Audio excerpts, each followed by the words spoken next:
I fell asleep everywhere I sat down. I was that exhausted. The three of us and 5 other brothers, let's say we're all brothers, had no food. You do what you have to do to survive, right?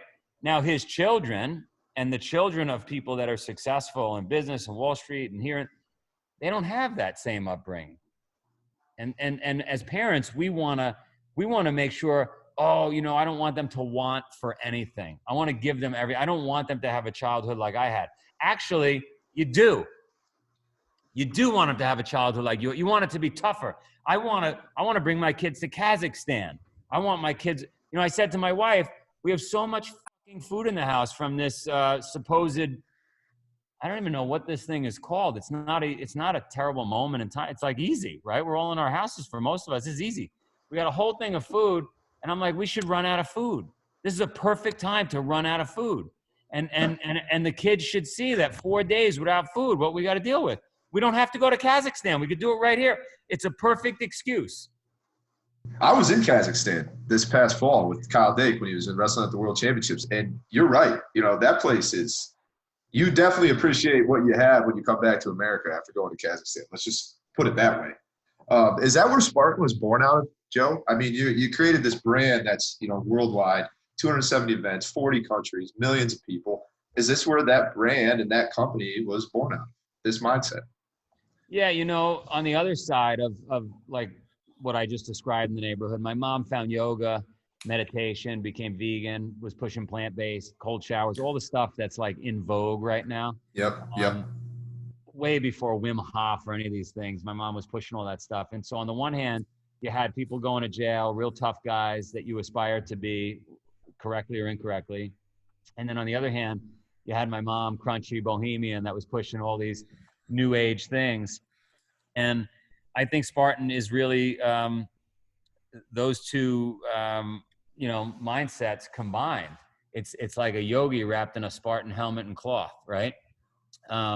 Because it's this idea of like not chasing the material things, not chasing the shiny object, delaying gratification, not like all the stuff that the ancient, Stoics and philosophers talked about.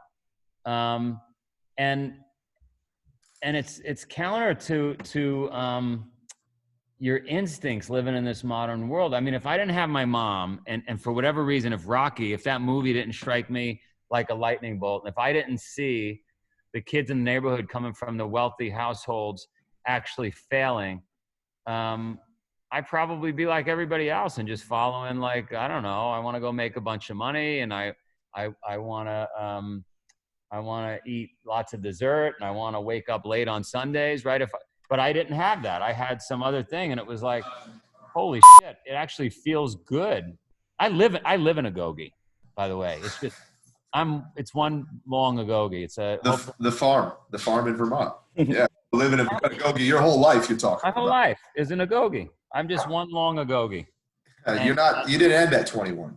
Doesn't end. 21. Yep. Dude, let me tell you something. When I went to Cornell, okay, and it was a fight for me to get into Cornell. How many times? 4 applications, 4 semesters.